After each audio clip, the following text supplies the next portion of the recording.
Imagine just being able to feed the whole neighborhood with a big, large zucchini, pumpkin squash, carrot, beet, you name it. So we're going to talk about what all the details are that are involved, and then that way you can get started right away to feed your neighborhood. Roland Evans. And Roland, thank you for joining us again today. Thanks very much, Daniel. It's very good to be with you. You bet. Now, the secrets of growing giant vegetables, of course, you have to start off with choosing the right seeds.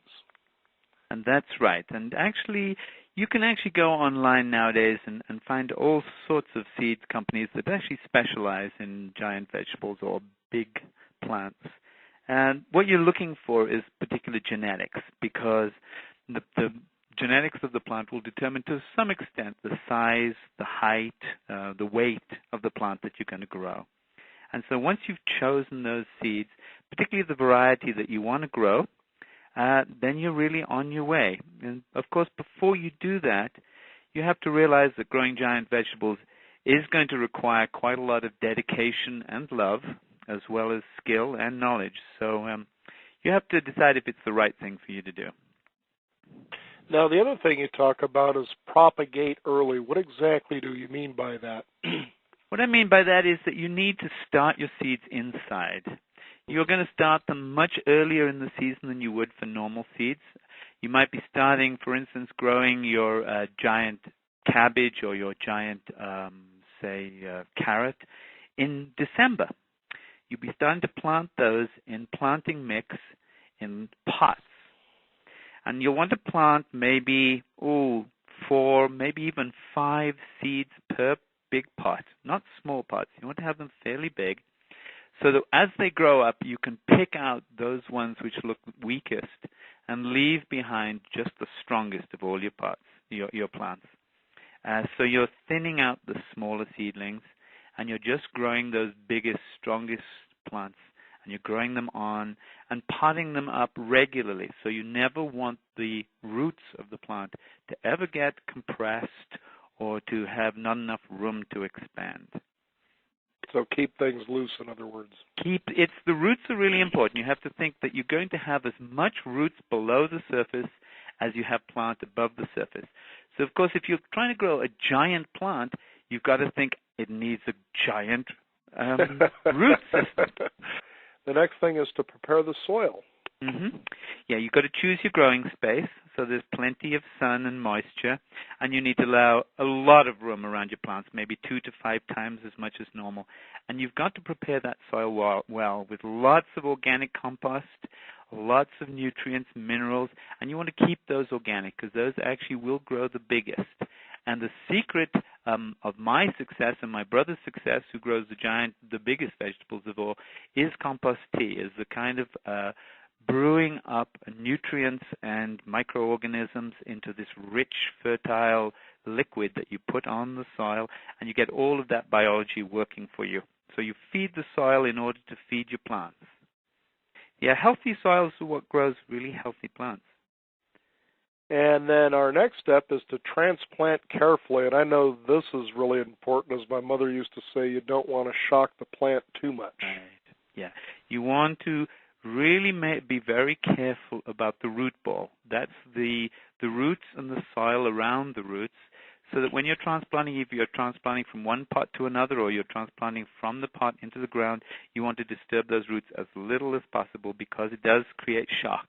And you also want to make sure that your soil temperature is right for the plants that you're trying to grow. So, for instance, if you're using a cool weather plant, like a cabbage or a cauliflower or a beet, then you want to be planting it in fairly cool soil. But if you're trying to get a giant marrow or a giant pumpkin, you need to really make sure, or a giant tomato plant, you want to make sure that the soil is really warm.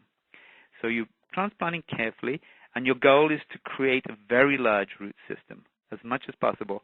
And you need to use something which is a kind of specialist product called mycorrhizae. This is a particular fungus which will actually connect to the roots and will actually make them probably as much as 10 to 100 times as efficient in picking up nutrients and moisture. And you put that actually around the roots when you're transplanting. You use that for most plants except the cabbage family. The cabbage family don't need it. Okay. And choosing a growing space is definitely important because some plants thrive better than other plants in certain areas. That's exactly right. So you don't want to put your cabbages in the heat of the sun. You want them maybe a little shaded, but you definitely want your tomatoes with plenty sunlight and lots of space. Particularly if you're growing tall ones. You know, the biggest tomato plants that they're growing now. Mine grow only really. I don't grow very big ones, maybe 10 to 12 feet high. But people are up at 20 feet, 25 feet. Very hard to kind of pick those tomatoes when they're that high. You need a big ladder. What I remember reading in The Secret Life of Plants is to nurture. I mean, these are living organisms that are very well connected, actually. Yes, yeah, you need to nurture them. As I say, you need to put a lot of love into this. It's not just skill and it's not just technique. You've got to love those plants, and I know that sounds strange, but you're going to have to be going out there every single day, maybe twice a day, to look at them, to make sure there's no bugs on them, to make sure that they're not stressed in any way. You're going to be giving them plenty of room. You're making sure there's not any weeds around them, and you want to keep them damp with regular deep irrigation. Drip irrigation's the best. If you can dechlorinate the irrigation water, that's actually a big plus because the chlorine in the water can sometimes stop some of the microorganisms in the soil growing well. And you're feeding with compost tea and organic nutrients, and you're mulching very well. So you're looking after it and loving that thing. My brother actually would play music to his giant plants. I haven't quite got that far, but he would say classical music is really the stuff to make your plants grow happy and well. Right, yes.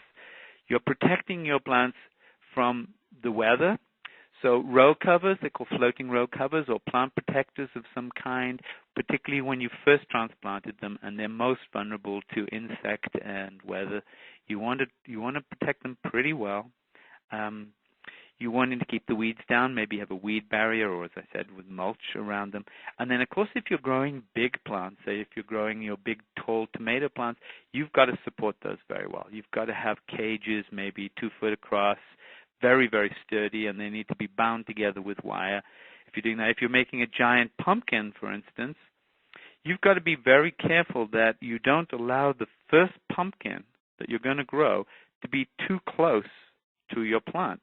Because as it grows bigger and bigger, and they can grow, 4 feet, 5 feet high, if it's too close to the plant, it will drag that plant out of the ground. So you need to give it plenty of space. And then finally, it's knowing your plant needs.